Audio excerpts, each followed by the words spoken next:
Hoje, Deus tem uma palavra para a sua vida. Não é por causa do pregador que está aqui. Eu estou meramente trazendo para vocês aquilo que Deus me deu. Mas Deus tem uma palavra para a sua vida.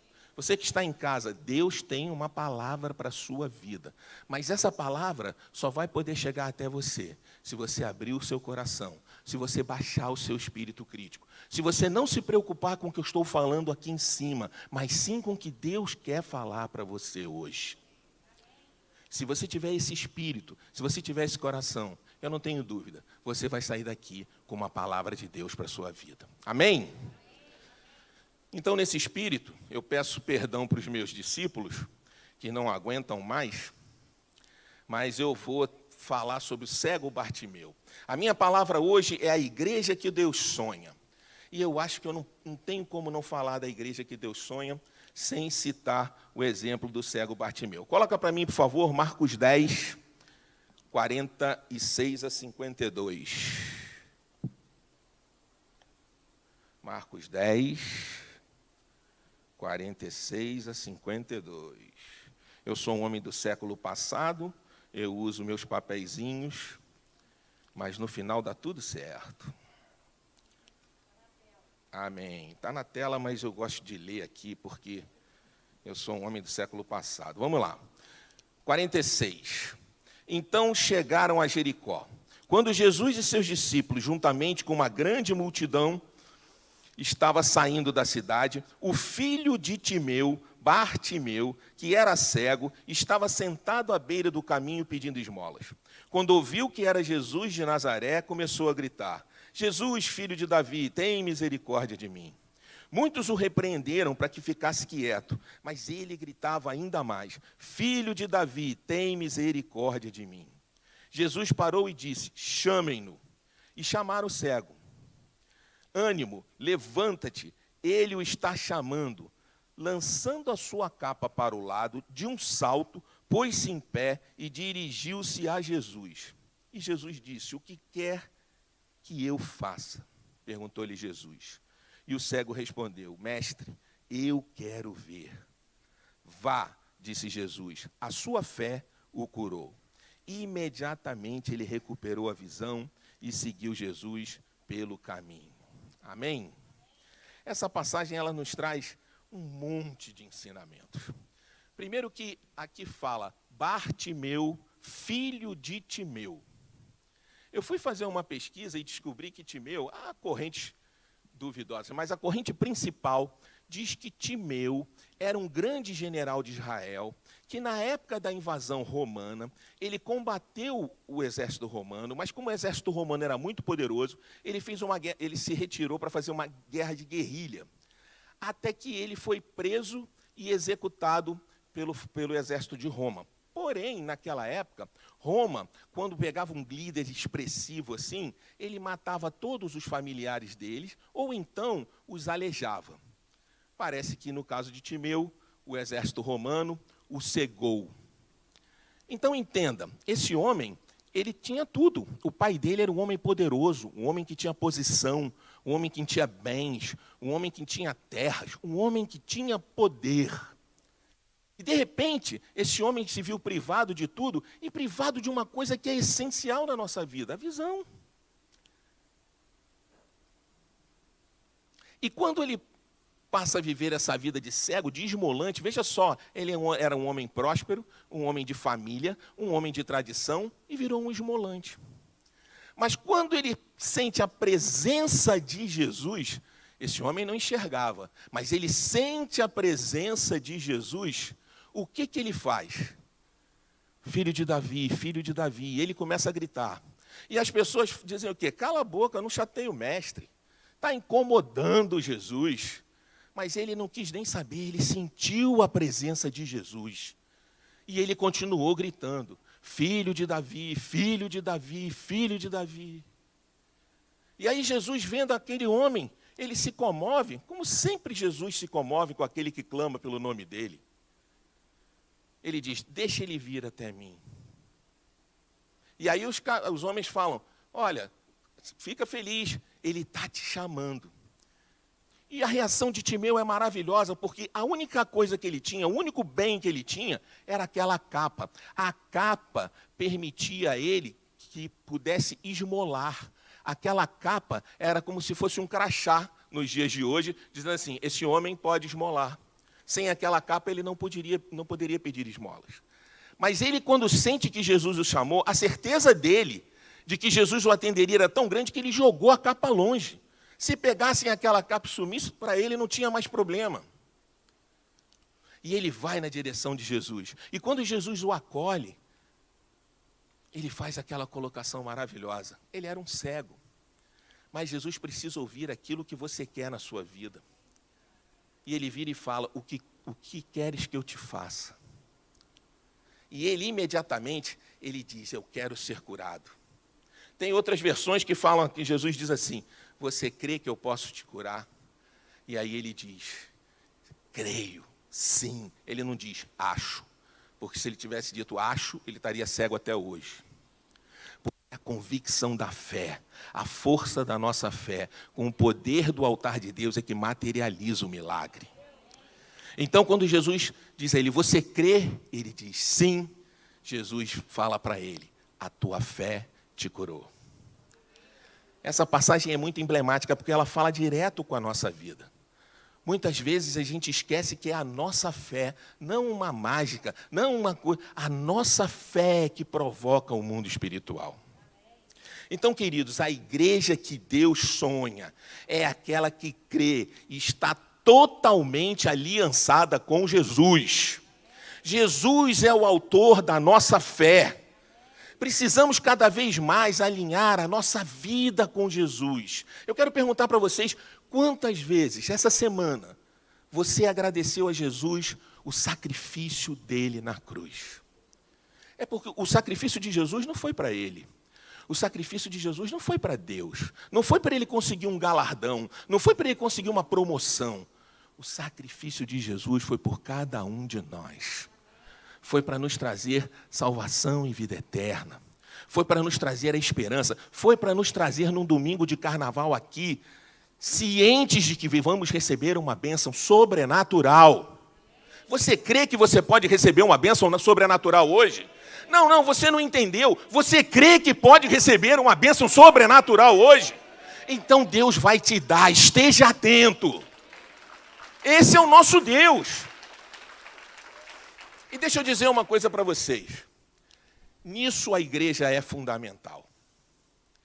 A igreja é o lugar onde nós renovamos a nossa aliança com Deus, todos os dias que aqui estamos. Pastor Erle, com o qual eu aprendo sempre muito, graças a Deus que ele vai pregar depois de mim hoje, senão eu não ousaria. Ele fala uma frase que me marcou.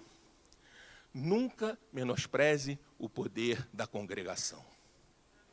Quando nós estamos reunidos aqui, o Espírito Santo de Deus paira sobre esse lugar, não tenha dúvida.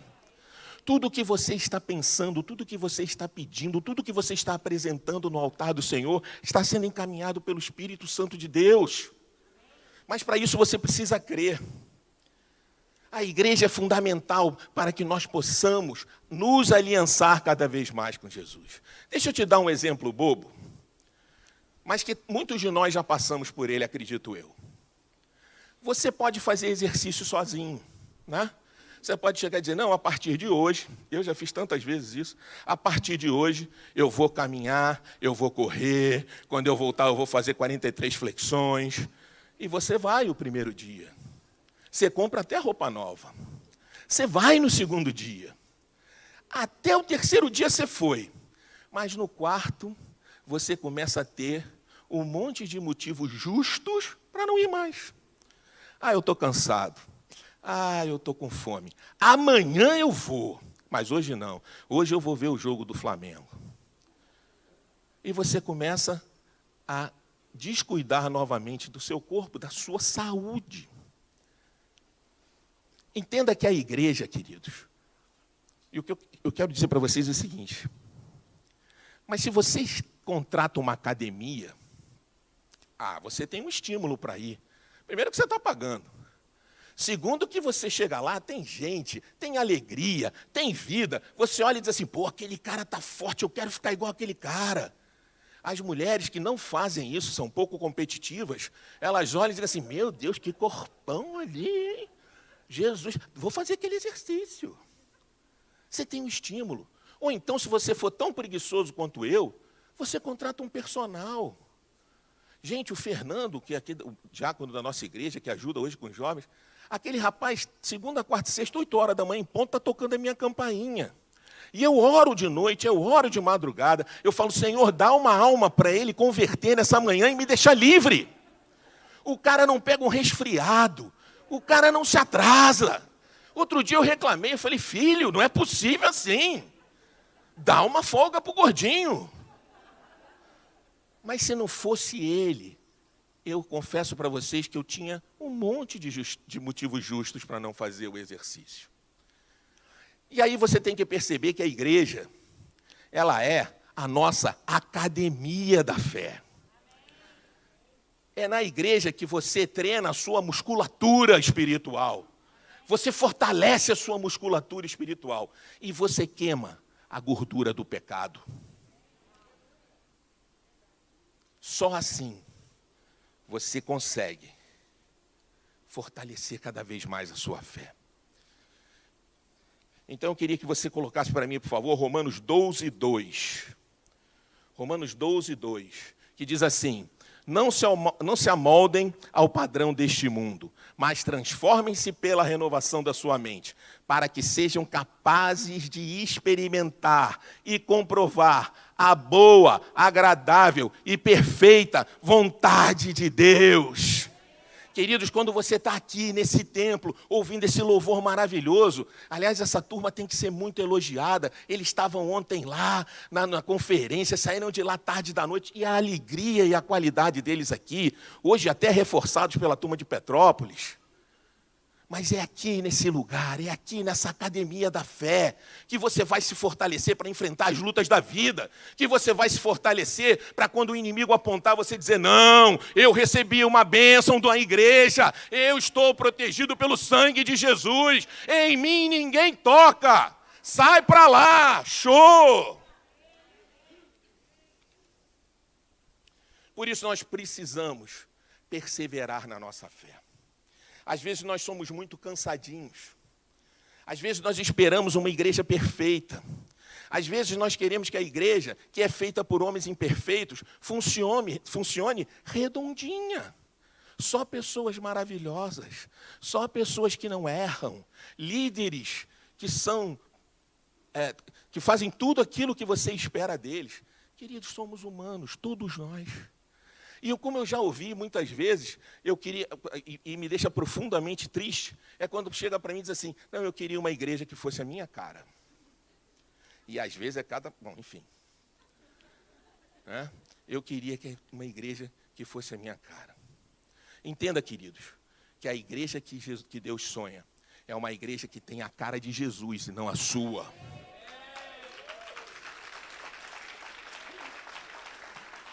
Eu afirmo para vocês, foi aqui nessa igreja que o Espírito Santo transformou a minha vida. Eu deixei de ser um homem arrogante, petulante, presunçoso, e me transformei num pacificador. Eu deixei de ser um homem perdulário, exibido, gastador, e me tornei num abençoador. Eu deixei de ser um homem fraco, um homem que vivia pela cabeça dos outros. Um homem que não tinha uma conduta moral que fosse um orgulho. Um homem que era um mau exemplo para as pessoas. E o Espírito Santo me transformou num homem de Deus. E hoje eu tenho o privilégio de estar aqui falando desse Deus como um pastor. Mesmo que júnior, mas um pastor. E isso aconteceu nessa igreja. Isso aconteceu por conta das orações incansáveis da minha mulher e das pessoas que acreditaram em mim, que tiveram fé, que toda hora que Jesus chegava e dizia assim, o que queres que eu te faça? Eu quero ver meu marido no altar. E quem me conhecia há 10 anos atrás, diria o seguinte, isso é impossível, querido, pede outra coisa. Hoje mesmo, alguns amigos que me encontram, que souberam que eu sou pastor, que eu sou pastor hoje, falam assim, caraca, eu podia acreditar que qualquer um era pastor, menos você. Se você nunca viu um milagre, querido, olha para cá. Que você está vendo esse cara aqui, que era um crítico da igreja, que vinha para cá porque a minha mulher me obrigava e ficava falando mal de todo mundo. Sabe o que acontecia comigo? Eu não recebia nada. Eu voltava mais vazio do que eu vinha. Mas bastou um dia eu abrir um pedacinho do meu coração, prestar atenção um instantinho. E o bispo Francisco, acho que ele estava combinado com a Ana Cláudia, já falei isso, tenho dúvida, apontou o dedo na minha direção, e eu tenho certeza que foi para mim, né? Aquela coisa assim, o pastor olhou para mim, e ele falou assim, qual é o propósito da sua vida? Mas aquilo não foi ele que falou, foi o Espírito Santo de Deus. Porque eu nunca tinha pensado nisso. E eu podia se deixar para lá. Mas aí eu comecei a olhar para mim e comecei a ver quem eu era de verdade. Tem até aquela canção que fala que mentir para você é sempre a pior mentira, né? E eu era o maior mentiroso para mim. Estava tudo ruim e eu me convencia que estava tudo bom. Mas quando eu ouvi essa frase, num culto como esse de hoje, eu comecei a buscar entender qual era o propósito da minha vida. Qual era o propósito da minha vida? Isso foi me incomodando. Até que eu acabei abrindo meu coração definitivamente para Jesus. E Jesus me transformou. E graças a Deus hoje eu tenho lutas, eu tenho superações, eu tenho que enfrentar o meu eu. Às vezes o meu eu antigo quer falar comigo, eu tenho que dar um coice nele. Mas eu sei que eu estou no caminho certo. E isso me dá esperança, isso me dá força, isso me ajuda a enfrentar todas as dificuldades da vida cristã. E também me mostrou, ao longo desse tempo, dessa trajetória, que a igreja que Deus sonha não é uma igreja que olha para os lados e nem para trás. É uma igreja que olha para o altar, para a cruz de Cristo. Sabe, muitas vezes você está preocupado com a pessoa que está do teu lado. Com o que ela está fazendo, o que ela está vestida. Ela não está lendo a Bíblia. Ela não está orando. Ou então você fica preso a problemas que aconteceram lá atrás. No ano de 2003, o bispo Francisco não falou comigo na entrada da igreja. E você está guardando essa dor até hoje. Você quer ser valorizado por homem? Querido, você está aqui para buscar Jesus. Os homens às vezes não entendem, os homens às vezes estão ocupados, os homens às vezes são falhos, os homens às vezes não te veem mesmo. Mas e daí? Você está aqui para receber elogio, ou você está aqui para receber bênção, salvação, vida eterna, para levar a palavra de Deus onde quer que você esteja, para tirar vidas da porta do inferno? Para que você está aqui? Para receber estrelinha no seu caderno? Está na hora de nós amadurecermos na fé. O mundo está explodindo aí fora, gente. Se nós não nos levantarmos para levar a palavra de Deus a essas vidas, o que será deles? Olha, eu não tenho dúvida que se os homens que estão envolvidos hoje nessa guerra, os líderes que estão envolvidos hoje nessa guerra, se fossem cristãos, essa guerra nunca aconteceria. Porque a mão de Deus impediria que vidas fossem tomadas absurdamente. É um escândalo, em pleno século XXI, com tanto conhecimento acumulado, e nós ainda resolvemos os conflitos como bárbaros. Mas isso por quê? Porque eles não têm Jesus no coração. Porque eles não entendem o amor de Deus. Eles não entendem o sacrifício de Jesus. E essa, queridos, é a nossa missão. É a missão da igreja que Deus quer. Uma igreja que se levanta em fé. Uma igreja que é aliançada com Jesus. Uma igreja que não tem medo de levar a palavra onde você estiver. Nós todos somos missionários da palavra de Deus. Você não precisa fazer como eu fiz, pegar um avião e ir para a África para levar a palavra de Deus. Isso é muito bom. Foi melhor até para mim. Eu cresci muito. Mas é fundamental que você entenda que você é um missionário no seu trabalho, você é um missionário na sua escola, você é um missionário na sua casa. Aonde você estiver, ali tem que estar a palavra de Deus. E a minha mulher fala uma coisa muito boa, dentre as coisas muito boas que ela fala. Ela me ensinou que nós somos a Bíblia que os incrédulos leem. A nossa vida, o nosso exemplo é o que eles vão conhecer de Jesus. E isso nos traz uma responsabilidade. Isso não é fácil. mas é fundamental.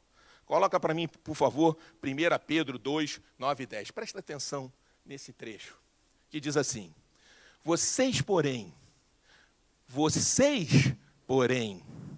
são geração eleita, sacerdócio real, nação santa, povo exclusivo de Deus, para anunciar as grandezas daquele que os chamou das trevas para a sua maravilhosa luz. Esses são vocês, esses somos nós. Essa é a nossa missão. Esse é o nosso propósito de vida. Esse é o nosso propósito de fé. Mas para isso, você precisa estar aliançado com Deus. Para isso, você tem que entender que nós somos muito maiores do que apenas um momento de louvor, do que apenas um momento na igreja, do que um domingo ou do que uma terça. Não. Jesus tem que caminhar conosco de segunda a segunda. Jesus tem que acordar conosco e dormir conosco. Nós precisamos agradecer a Jesus o tempo todo, ser gratos. Eu quero ler para vocês também, não vou ler porque é por causa do tempo. O meu já olhou para mim ali, eu estou sem o cronômetro. O Bispo Francisco hoje já está realizado. Ele não ia estar com aquele cronômetro que ele fala que acaba com a vida dele, nós íamos longe, hoje nós íamos lanchar na igreja. Mas eu tenho só mais 1 hora, fiquem tranquilos. Eu vou falar para vocês da passagem dos 2 cegos, que ela está lá em Mateus 9, 27 e 30.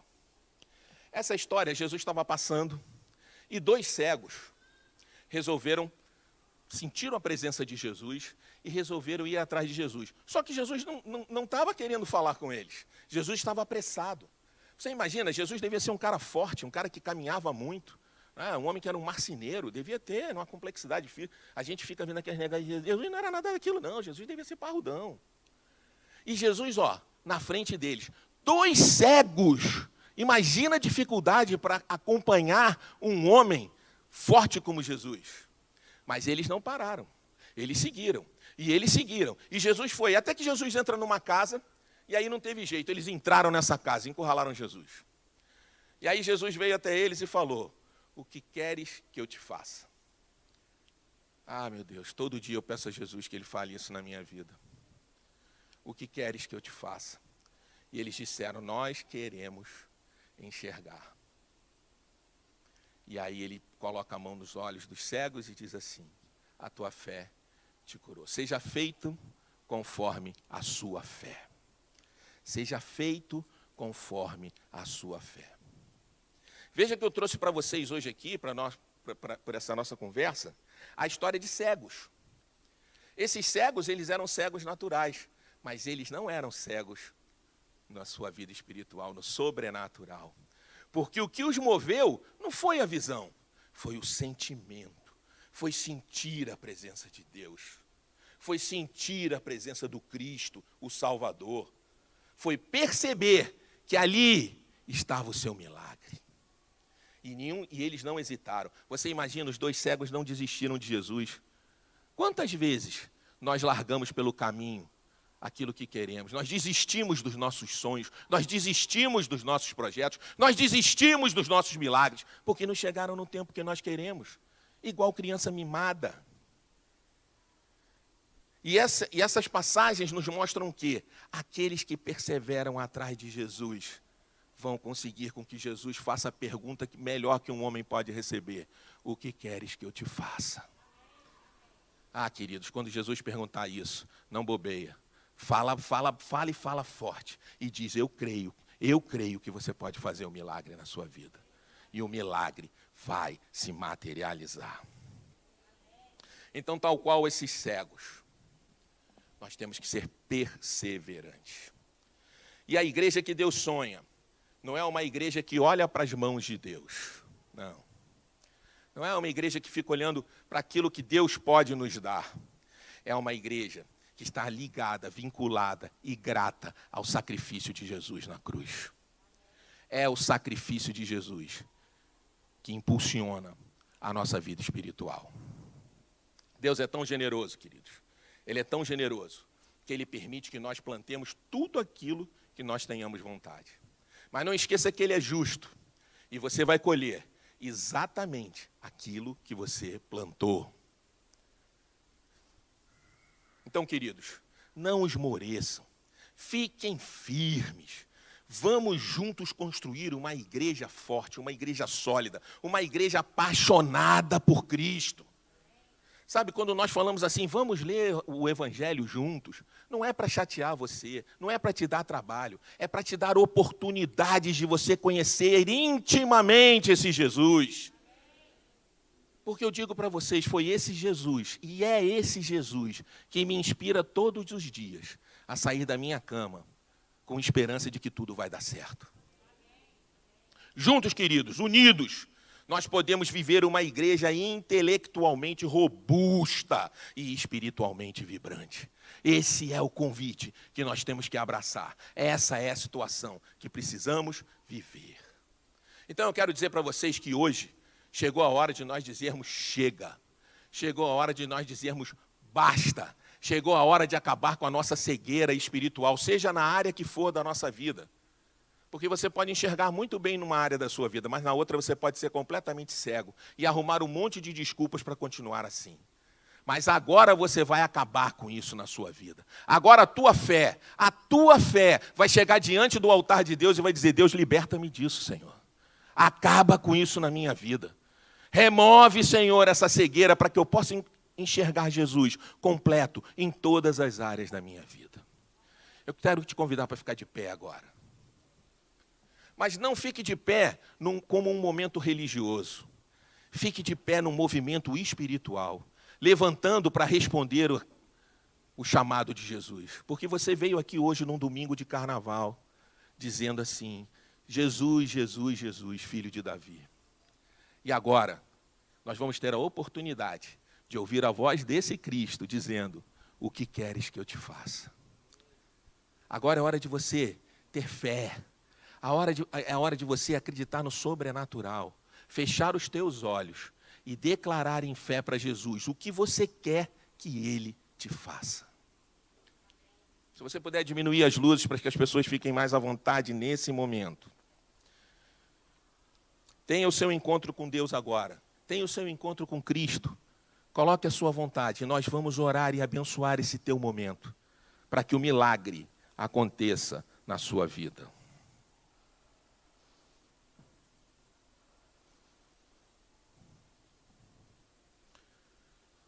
Oh Deus, olha para nós aqui agora, Pai. Não tenha timidez, não tenha medo. Não seja econômico nesse momento. Peça que Deus acabe com a tua cegueira espiritual. Não minta para você.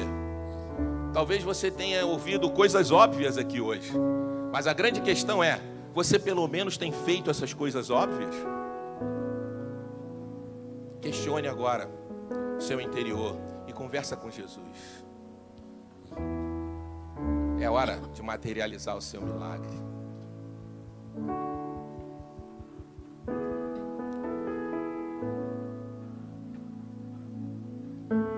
Sonda-me, Senhor, e me conheces, quebranta o meu coração, transforma-me conforme a tua palavra.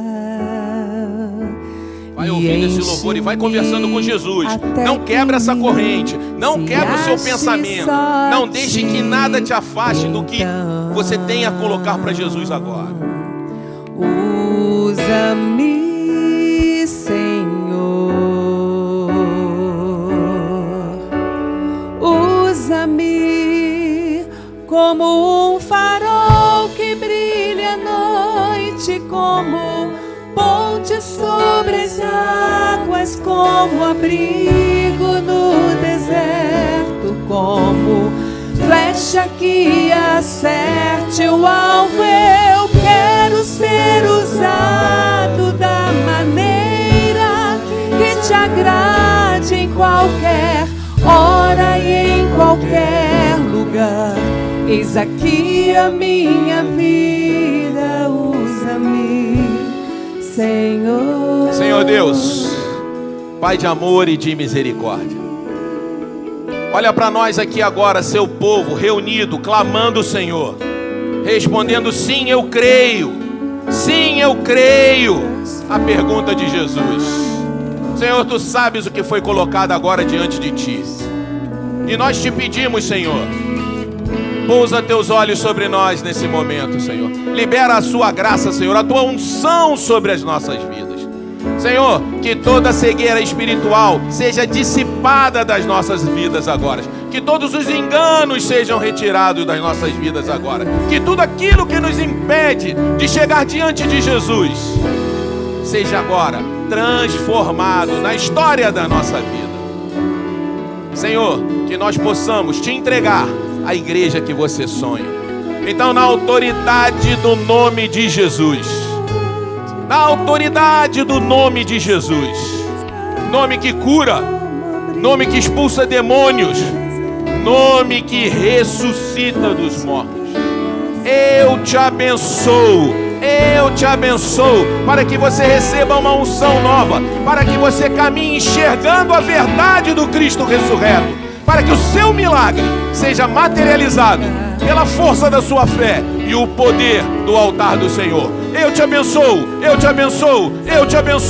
no nome de Jesus. Amém, amém e amém. Farol que brilha à noite como ponte sobre as águas, como abrigo no deserto, como flecha que acerte o alvo. Eu quero ser usado da maneira que te agrade, em qualquer hora e em qualquer lugar. Eis aqui a minha vida, usa-me, Senhor, usa-me. Amém, amém. Você pode se sentar agora. Acenda a luz, por favor.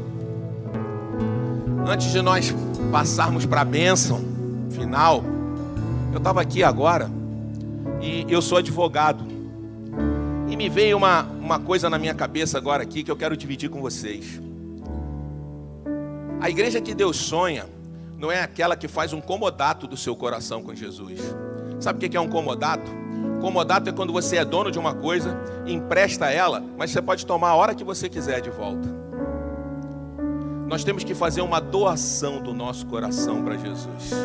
Uma doação com uma escritura definitiva, irrevogável e intransferível, para que o nosso coração ele seja de Cristo e que nós possamos fazer a igreja que Deus sonha, totalmente amparada e calcada no amor incondicional do nosso Cristo Jesus. Amém? Amém, Senhor, amém. Amém. Eu queria convidar esse casal espetacular. Na verdade, foi muita ousadia minha pregar depois da palavra deles. Eu podia ter dito só amém e nós irmos para casa mais cedo. Mas eu quero chamar esse casal abençoado aqui, para que nesse momento nós tenhamos uma oração especial antes da bênção pelo povo de Petrópolis. Tem muita gente de Petrópolis aqui. Quem é de Petrópolis aqui? Levanta a mão, por favor. Ah, queridos, nós agora vamos orar antes da bênção final, que o pastor D'Angelo vai ministrar. Nós vamos orar especificamente por vocês, pela sua cidade, pela vida de vocês, pelas vítimas, pelas famílias que perderam seus amados, por aqueles que perderam tudo. Tenham certeza de uma coisa: todo o material, mas só não podemos perder Jesus no nosso coração, porque é Ele que vai fazer com que nós renasçamos para uma vida nova, de felicidade, de vitória, que pode estar agora tão difícil de você enxergar, mas Jesus vai trazer o consolo, vai trazer a vitória, vai trazer a reconquista da normalidade das suas vidas. Aleluia, glória a Deus. Meu parça, você é sensacional como sempre, Deus te usando. E queria só fazer um adendo aí, você falou sobre uma igreja redonda, né, pessoal, imagina. Hoje tá, né, redondo o culto. É verdade. Hoje o culto tá redondo, né, meu parça? O problema é o Cleiton, que aumenta muito isso. Amém, amém. Queria convidar o pessoal de Petrópolis para vir aqui na frente. Pode vir aqui na frente, o pessoal que está aí de Petrópolis, para a gente estar ministrando sobre a vida de vocês. Sei que a gente passou por um momento difícil, sim. Se a gente for olhar as perdas, né, de Petrópolis, está havendo uma guerra e o número de perdas que houve naquele dia já foi praticamente igual ao que já está tendo numa guerra de dias, né? Mas que vocês, bota para mim no telão 1 Pedro, a passagem que o Luiz usou, o pastor Luiz Manuel usou, 1 Pedro. 1 Pedro. Isso aí, tá lá, ó.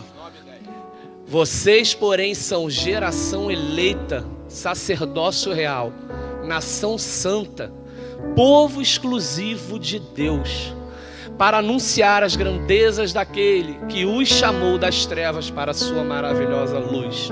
Vocês são sacerdócio real, vocês são geração eleita, e vocês vão fazer um movimento absurdo nessa cidade a partir de agora. Já faziam, mas Deus está trazendo para vocês essa responsabilidade de levar a palavra, de levar a paz para aqueles que estão cansados, como foi ministrado hoje em Mateus. Eu queria pedir para minha esposa estar orando por vocês, abençoando eles. Amém?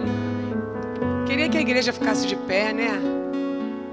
Se a gente pode transmitir não só a nossa oração, mas o nosso abraço de alguma forma para vocês, né? A gente quer que vocês possam ser abraçados pelo Senhor nesse momento. Eu não sei se vocês perderam amigos, parentes. Pastora, eu queria convidar os pastores para estarem aqui agora nesse momento, ungindo essa turma, ungindo essas pessoas, porque eles vão ser os missionários que vão levar a palavra de Jesus, o consolo para aqueles que hoje sofrem.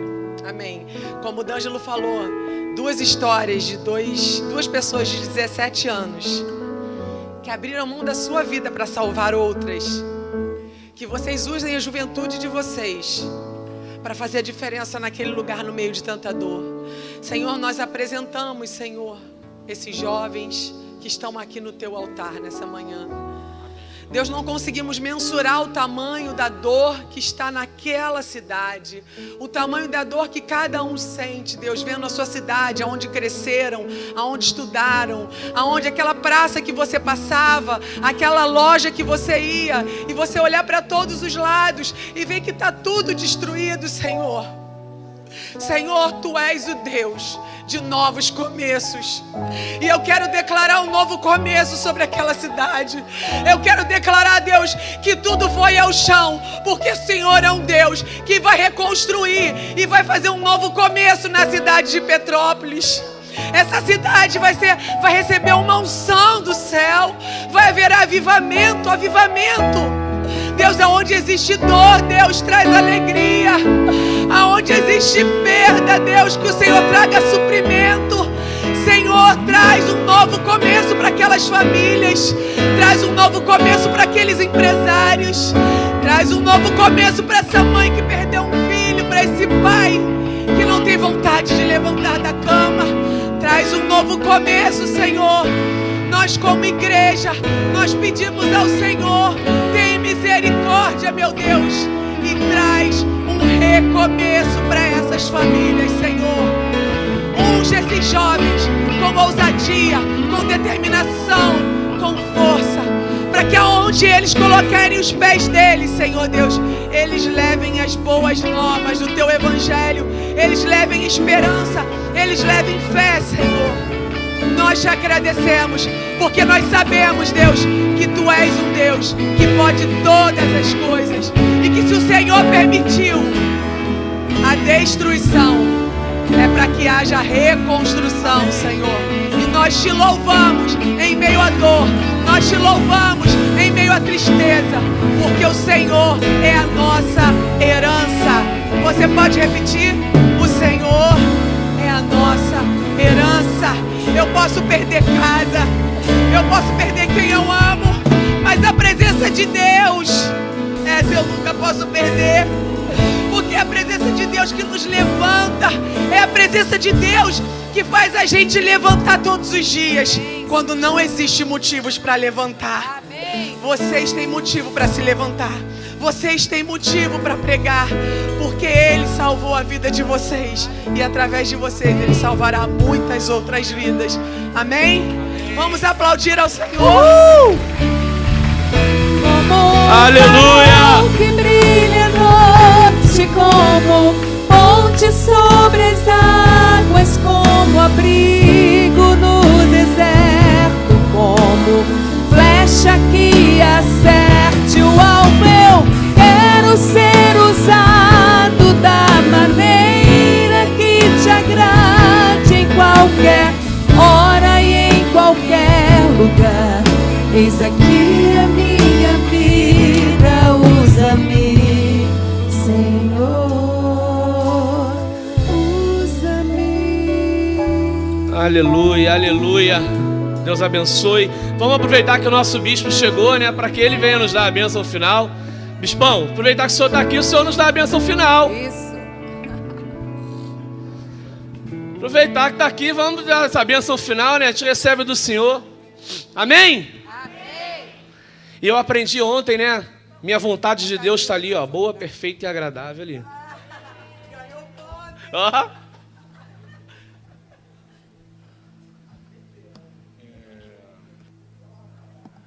Amém. Amém. Eu não devia ter entrado aqui. Não, sabe por quê? Porque tão bom ver uma igreja crescendo, tão bom ver palavras acontecendo e sendo ministradas. A gente saindo daqui alimentados, né? Sem gente nova, né?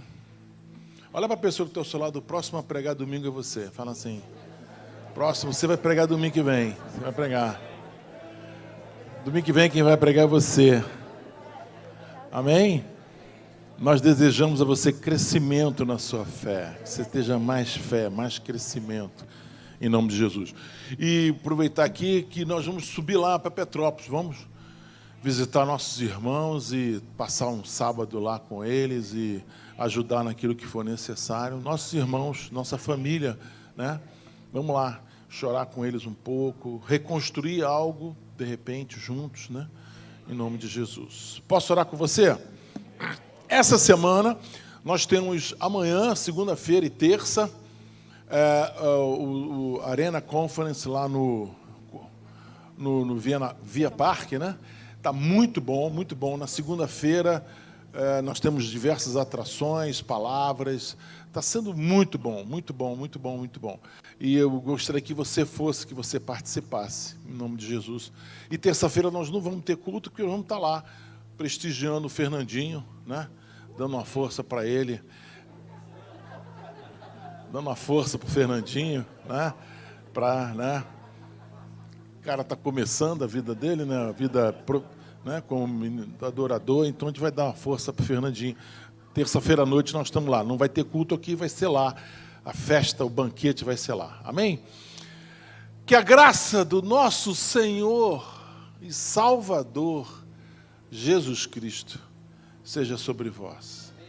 O amor de Deus Pai, o amor, o Deus apaixonado, a unção e a consolação do Espírito Santo seja sobre cada um de vós.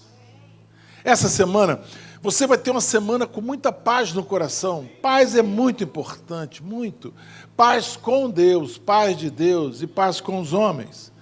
Essa semana, você está invisível aos teus inimigos. Por quê? Porque você está coberto pelo sangue de Jesus. E essa igreja ora por você, ora pela sua família, ora por seu trabalho. Essa semana. Porque você tem semeado na presença do Senhor. E semeadura é uma coisa, é um princípio de Deus. Se você tem semeado na presença do Senhor, Ele vai te dar uma colheita. Escutei não, gente. Como é que vai ser a sua colheita? Eu te abençoo. Eu te abençoo. Eu te abençoo. Eu te abençoo. Eu te abençoo.